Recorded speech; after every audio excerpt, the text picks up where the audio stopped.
आज हम आपको सुनाते हैं अमावस्या और पूर्णिमा, दो बहनों की कथा।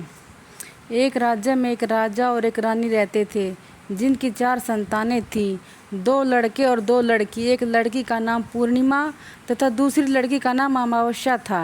पूर्णिमा घर के कामों में निपुण थी और घर का पूरा काम करती थी और भगवान की पूजा पाठ भी किया करती थी। इसके अतिरिक्त वह गौ माता की सेवा भी करती थी। और उसकी दूसरी बहन जो अमावस्या थी, न ही घर का कोई काम करती और न ही भगवान की पूजा अर्चना करती थी और न ही गौ माता की सेवा करती थी। पूर्णिमा सर्वगुण संपन्न थी, फिर भी राजा और रानी दोनों बेटों तथा पुत्री अमावस्या को प्यार करते थे और वह पूर्णिमा से प्यार नहीं करते थे, उसके साथ भेदभाव करते थे। राजा के चारों पुत्र और पुत्री धीरे धीरे बड़े हो रहे थे। जब वे बड़े हो गए, राजा ने अपने दोनों पुत्रों का विवाह योग्य कन्याओं के साथ करा दिया। इसके बाद रानी ने राजा से कहा कि अब दोनों पुत्री का विवाह के योग्य हो गई हैं और इन दोनों का भी विवाह करा देना चाहिए। लेकिन पुत्री अमावस्या का विवाह किसी बड़े खानदान में कराना और पूर्णिमा का विवाह किसी गरीब परिवार में करना, क्योंकि पूर्णिमा को केवल भगवान की पूजा पाठ करना ही पसंद है और गाय की सेवा करना ही पसंद है। अब रानी ने राजा और दोनों पुत्रियों का रिश्ता तय करने के लिए भेज दिया। राजा ने अपने पड़ोसी राज्य में जाकर वहां के राजा के पुत्र से अमावस्या का रिश्ता तय कर दिया और वहीं पास के गांव में जाकर एक गरीब परिवार के साथ लड़के से पुत्री पूर्णिमा का रिश्ता भी तय कर दिया। यह सारी बात जाकर राजा ने अपनी रानी से कही तो रानी यह सोचने लगी कि अब देखते हैं कि भगवान इनकी मदद कैसे करते हैं। यह बहुत ही पूजा पाठ करती है और भगवान में मगन रहती है। पूर्णिमा का भाई और उसकी भाभियाँ पूर्णिमा से बहुत प्यार करते हैं, क्योंकि पूर्णिमा उनके घर के कामों में उनका साथ देती है और कामों में उनका हाथ भी बटाती है। और यही उनकी दूसरी बहन अमावस्या उन पर अपना रौब जमाती है और घर का कोई काम भी नहीं करती है। कुछ समय बीत जाने के बाद दोनों पुत्रियों का विवाह हो जाता है। राजा और रानी की विवाह के बाद अपनी दोनों पुत्रियों की विदाई देते हैं। विदाई देते समय राजा और रानी अपनी पुत्री अमावस्या को बहुत सारा धन देते हैं और बहुत सारी दौलत देते हैं और विदा करते हैं, और पूर्णिमा को कुछ भी नहीं देते, खाली हाथ अपने घर से विदा करते हैं। इसके बाद दोनों बहनें अपने अपने ससुराल को चली जाती हैं। कुछ दिन बीत जाते हैं और एक दिन अमावस्या अपने घर पर शिव जी की कथा रखती है, जिसमें वह सभी गांव वालों को निमंत्रण देती है और अपनी बहन पूर्णिमा को नहीं बुलाती।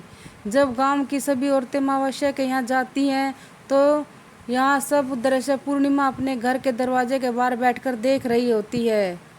तब वहाँ से गुजर रही औरतें पूर्णिमा से कहती हैं कि तुम्हारी बहन के यहाँ शिव की कथा रखी है, क्या तुम नहीं चलोगी?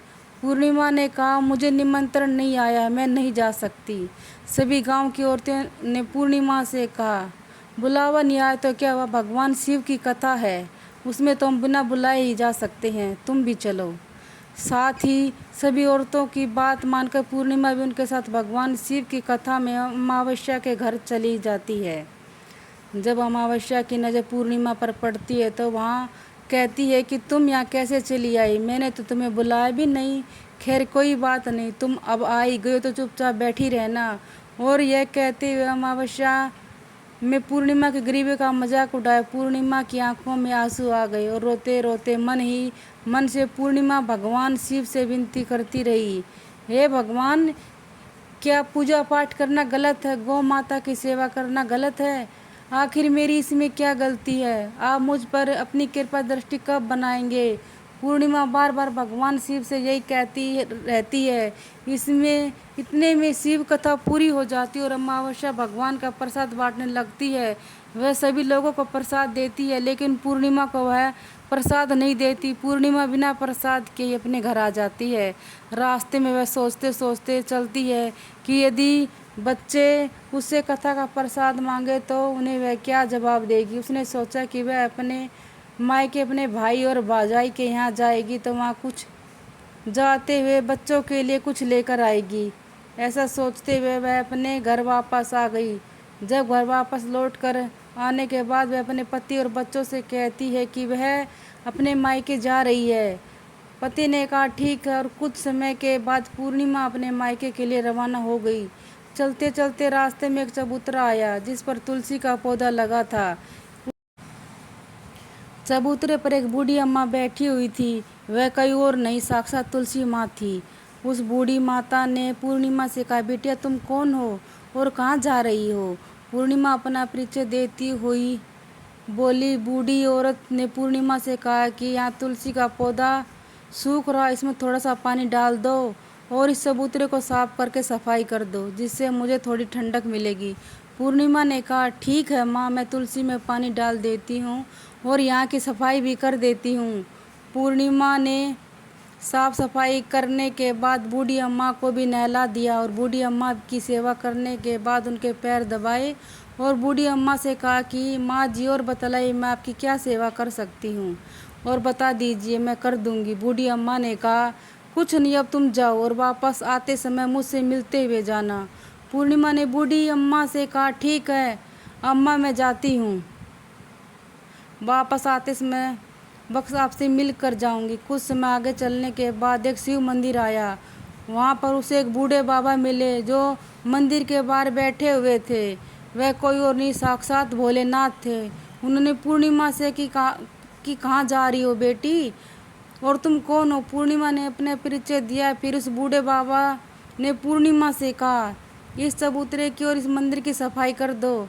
तो पूर्णिमा ने मंदिर की और चबूतरे की सफाई कर दी और वहाँ पर पूजा पाठ अर्चना भी की और साफ सफाई करने के बाद उसने बूढ़े बाबा को भी नहला दिया और उनसे कहा कि बाबा और कोई काम हो तो बतलाइए। तो बूढ़े बाबा ने कहा नहीं बेटी, अब तुम जाओ और कोई काम नहीं है और वापस आते वक्त मुझसे मिलती जाना। पूर्णिमा ने कहा ठीक है बाबा, मैं जाती हूँ, वापस आते हुए आपसे मिलते हुए ज़रूर जाऊँगी। आगे जाते चलते चलते कुछ दूर चलने के बाद पूर्णिमा को एक काली जी का मंदिर दिखा। वहाँ भी एक बूढ़ी अम्मा चबूतरे पर बैठी हुई थी। उस बूढ़ी औरत ने भी कहा पूर्णिमा कि बेटी तुम कहाँ जा रही हो और कौन हो?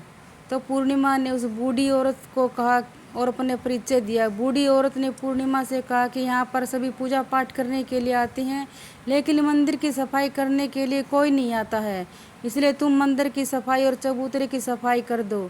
पूर्णिमा ने कहा ठीक है माता जी, और पूर्णिमा मंदिर की सफाई चबूतरे की सफाई कर देती है और पूजा पाठ भी करती है और माता जी का श्रृंगार भी कर देती है और उस बूढ़ी अम्मा को भी नहला देती है और बूढ़ी अम्मा के पैर भी दबाती है और कहती है कि सभी काम हो गया अम्मा जी, और कोई काम हो तो बतलाइए।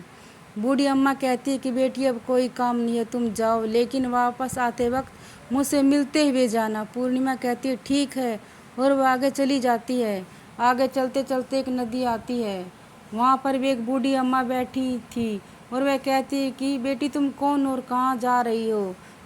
उसे भी पूर्णिमा अपना परिचय देती है और बूढ़ी औरत पूर्णिमा से कहती है कि नदी पर स्नान करने तो यहाँ सब आते हैं, लेकिन यहाँ साफ सफाई कोई नहीं करता, इसलिए तुम इस किनारे पर साफ सफाई कर दो। पूर्णिमा कहती है ठीक है माँ जी, और वहाँ की सफाई कर देती है और उस बूढ़ी अम्मा के पैर भी दबाती है और कहती है कि माँ जी और कोई काम हो तो बतलाइए। बूढ़ी औरत कहती है कि कुछ नहीं बेटी, अब तुम जाओ, लेकिन वापस आते वक्त मुझसे मिलते जाना, और वहाँ नाव में बैठाकर दूसरे किनारे पर पहुँचा जाती है और वहाँ अपने मायके के घर पहुँच जाती है। वहाँ पर पूर्णिमा के भाई और भाभी उसे देखकर बहुत खुश हो जाते हैं और वे पूर्णिमा की बहुत खातिरदारी करते हैं और उससे बहुत सारी बातें करते हैं और कहते हैं कि बच्चों को भी साथ में लेकर आती तो बहुत अच्छा होता।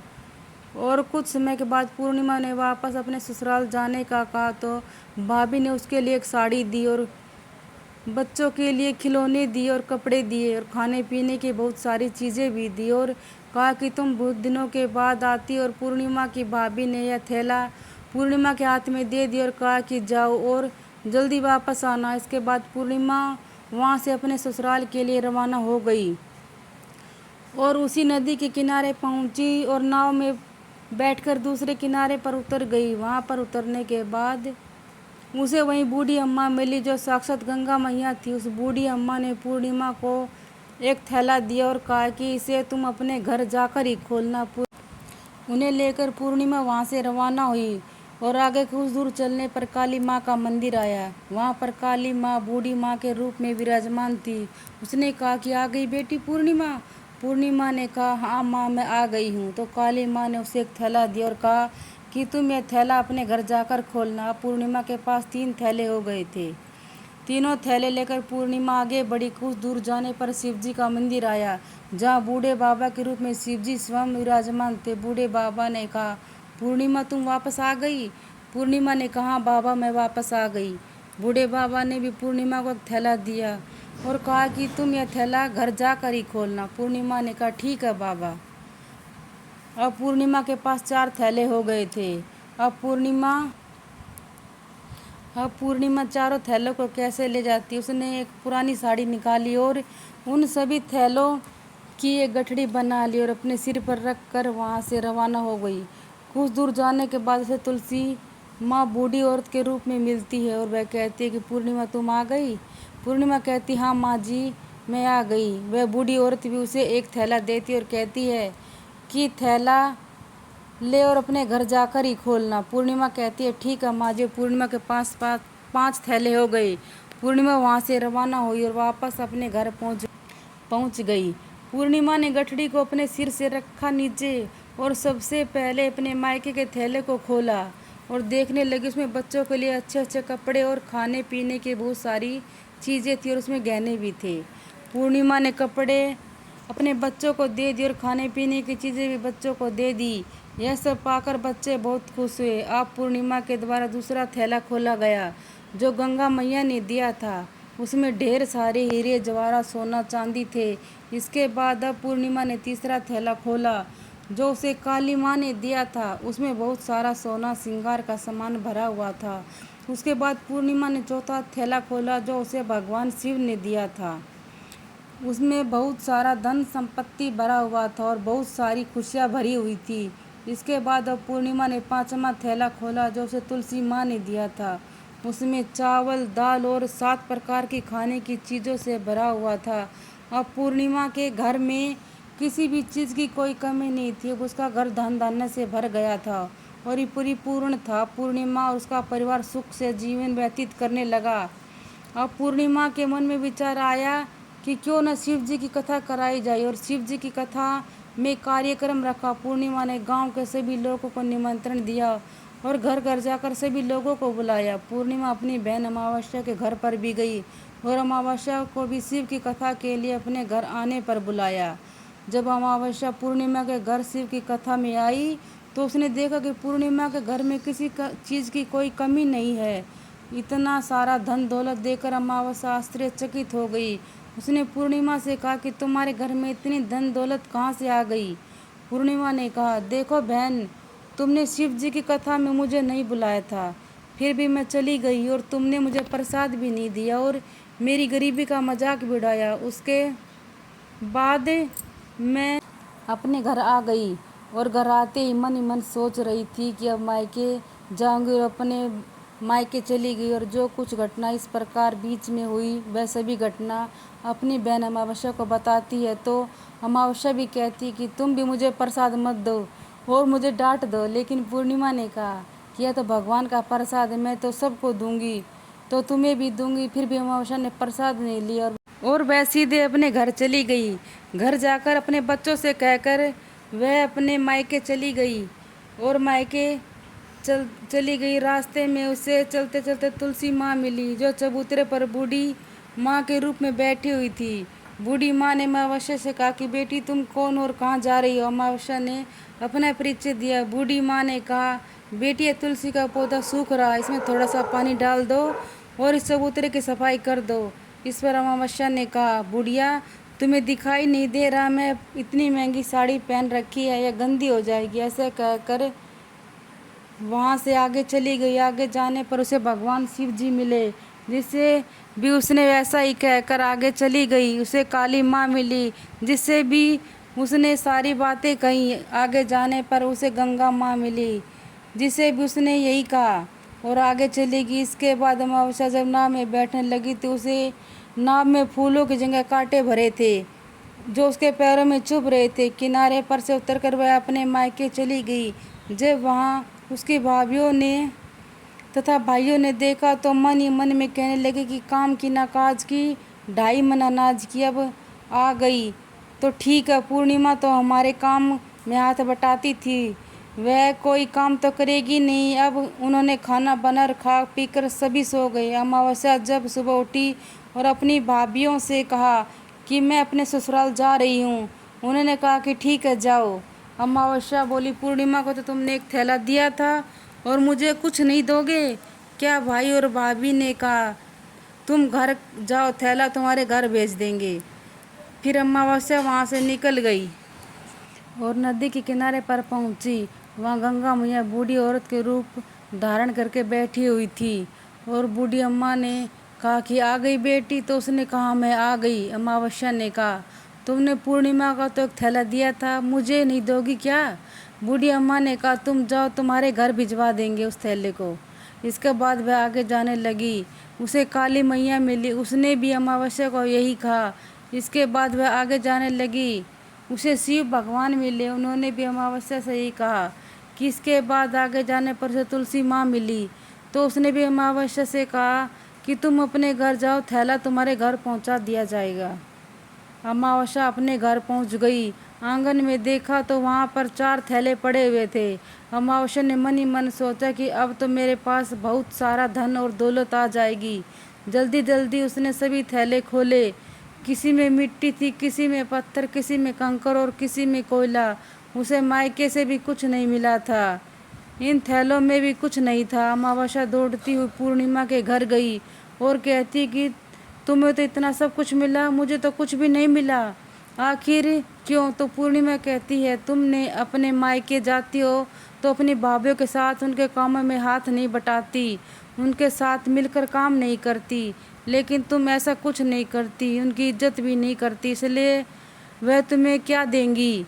इसके बाद तुमने गंगा मैया को ठुकरा दिया और काली माँ को भी ठुकरा दिया और भगवान शिव को भी तुमने ठुकरा दिया, इसलिए उन्होंने तुमको कुछ नहीं दिया। अमावस्या कहती है कि बहन तुम मुझे माफ़ कर दो, मैंने तुम पर बहुत अत्याचार किया है, मुझे कुछ नहीं मिला तो कोई बात नहीं, मैं भी भगवान की भक्ति करूँगी और सब कुछ प्राप्त कर लूँगी, मुझे इन सब चीज़ों का रहस्य बतलाओ। तो पूर्णिमा ने कहा कि तुम 3 सूत्र का ज्ञान ले लो और उसकी कथा करना। पहले सूत्र में दया मांगना और दूसरे सूत्र में कथा मांगना और तीसरे सूत्र में 108 बार ओम नमः शिवाय का जाप करना।